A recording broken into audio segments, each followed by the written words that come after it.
what's up guys, it's Talon. So today I'm going to talk about side laning in Wild Rift, when you should do it, the difference between side laning and split pushing, all of these types of things. So the initial thing that I'm going to go into here just right away is acknowledging a time where side laning doesn't work out and I still would do the same thing. So sometimes your teammates, they don't respond correctly, they make stupid plays, but the reason that I'm okay with side laning here, one, I'm the top laner, so generally it's my job to clear the side lane. There was already a wave there, and so of course when the wave is pushing really close to you, you want to focus on getting the wave. Additionally, I'm winning my lane pretty hard, so I have side lane advantage. I know that I'm probably going to win if the enemy go there, and I'd rather get the lane pushing. So basically, a good time early game to go for a side lane push is when the lane is pushing into you, because then it's going to give you time to push the wave far enough to then have it push into the enemy. And I want you to see here how I rotate to mid despite there being another wave. Now, why do I do this? Well, you can see I have 2 minions here and 4 minions here, which means I have 6 minions and they have 4 minions. So the goal of side laning is often to get the lane pushing so that it'll go closer to the enemy tower. And since I have more minions than him, I no longer need to worry about that lane because it's now going to start pushing. So it's just not a big deal to me if I think I might need to help my team. Now my team unfortunately is dumb. And despite there not being an objective up, they still decide to fight there. And so even in a sovereign, elo game, I think I'm like top 10 on the server at this point in this game, and I'm still getting, people doing these things. So I totally understand when you say I go side lane and my teammate goes and they int and then they make a really big throw, because that was really what ended up, I did lose this game, and that's what led to it, was our team kind of not responding properly to how I side lane. And the reality is when your teammates do that, you just gotta, deal with it and be like, okay, whatever, I guess my teammates inted. Just gonna have to deal with it. But I also want you to see how I respond to it. Now, another reason that it's okay to side lane in this scenario was because the dragon was not spawning, which means there's not an immediate objective for them to take.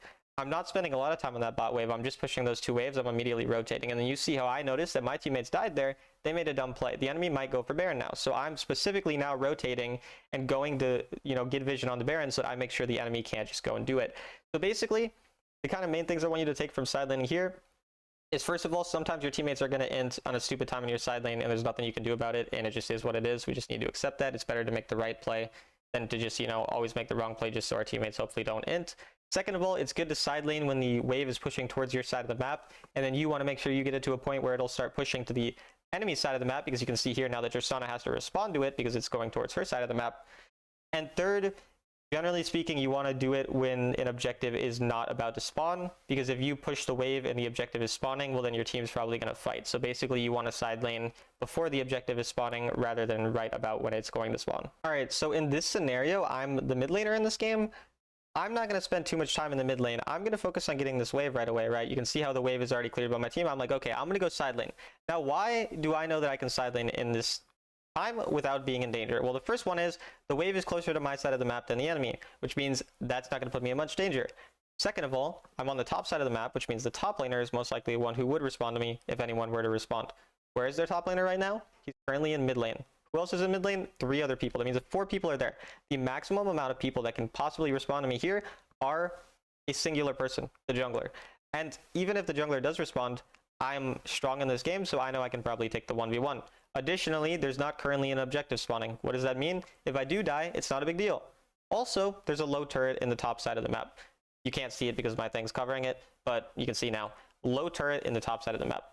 So again, when you know the enemy location, when you know that even if you do die, it's not a big deal, because again, the objective now at this point is 32 seconds away. If I were to immediately die, I'd still respawn in time. So again, objective timers, making sure that you side lane when it's not immediately spawning, making sure you know the enemy jungler locations and the enemy team location before deciding. Understanding that sometimes it's okay to die if that means that, again, you can possibly trade 1 for 1 and then get that additional turret gold because you're playing around that turret. So it's really about, can you get enough gold where the risk is worth it, and is there an objective or anything that you can lose? And if there's not, then you can go for the side lane. Okay, so this is more of an abstract point that I don't really need an example, but I just kind of want to talk about the purpose of side laning. And essentially the purpose of side laning is to get gold. That's really the goal. And the difference between side laning and split pushing, to me, is split pushing is when you're really trying to take a turret and pressure the enemy and have the, draw them to you, and your goal is basically to stay on the side of the map and keep pressuring that permanently. Whereas the goal of a side laner is to get gold. So for example, mages are like the most common champions, I would say, that really need to utilize side laning effectively, because as like say, for example, Ziggs this season I've been playing a lot, or most AP mid mages. Champions like Ziggs, I used to struggle a lot on getting proper amounts of gold and being able to scale on them. You know, these champions, they're really not great early game, and when they get to, you know, death cap on third item, for example, they become much stronger. And so your goal, your purpose of side laning on these types of champions is really to get that gold onto your champion so you can hit your proper item power spikes, because maybe the enemy rotate mid, for example, or your teammates rotate mid. For example, most mid laners after 5 minutes after the first dragon are oftentimes going to go to a side lane and then let their bot lane go towards the mid if possible, because it's just going to make it better in terms of the dual lane having better wave clear and having more roaming potential. And then you have that better side laning because a lot of mid laners are good at 1v1s, like Jace, like Zed, Aurelia, right? A lot of different mid laners are good at 1v1s. So basically, the purpose of side laning is to get gold, and we kind of need to think a lot of times in that sense that the goal is to get gold. Now, it's not always the goal, but that is typically the main objective of side laning. Okay, so another obvious but good time to take you know, gold and take turrets is after you get kills on someone. For example, here we kill their Rengar. We see 3 people in mid. We know there's only one possible person who can be defending us. So if we can possibly go for the plates and for the turret, we're definitely going to do that. Not plates, but just the turret.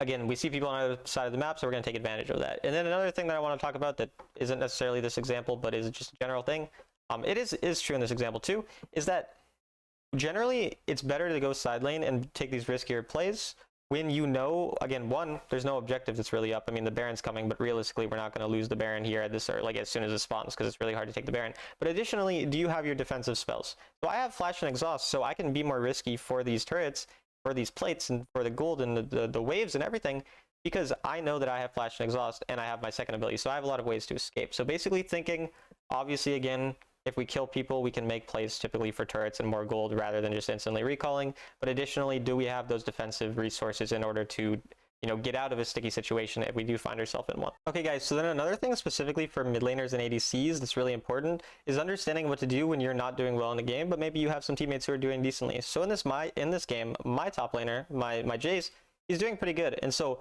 I go to the bot lane since he has the lane pushed, and he doesn't really have much to do in this lane since he's gotten 2 turrets, and that's where I go to take the gold as my teammates are getting the objective. So I use my teammates' advantage that they're having to then get myself enough gold in the game in order to still be able to be useful later on. So basically, I'm focusing on just farming the waves and finding gold where I can, rather than over focusing on fights. Then here, when I can, you know, find myself some free gold, I'm gonna go find myself some free gold. And so basically, side laning can be an extremely effective way to kind of catch up if you have a rough early game, but maybe your teammates are doing better, or even if your teammates aren't doing good, it's still a lot of times a good way to just look for as much gold in the map as possible. You can see me kind of going all over the map, looking for whatever gold I can find in order to become stronger. And then you're going to see later on in this game, we'll show a little clip where my team's already really winning, but because I ended up getting stronger, instead of just being useless in the fight, I'm able to carry the last fight to end the game a little bit quicker. Okay, guys, so we'll end the video with you just showing this little clip that we saw here as I just kind of go through the outro. As always, I do coaching for just $15 an hour as a rank 5 sovereign autofill player, so I think I can provide you guys value with that if, you know, you want that. I hope this video was valuable to you overall, though. Again, main purpose of side laning is generally just to find some gold for ourselves in whatever way we can. You know, if you have suggestions for videos in the future, just let me know. I'm always happy to, you know, take suggestions and try to see what I can do, and I'll see you guys in the next video.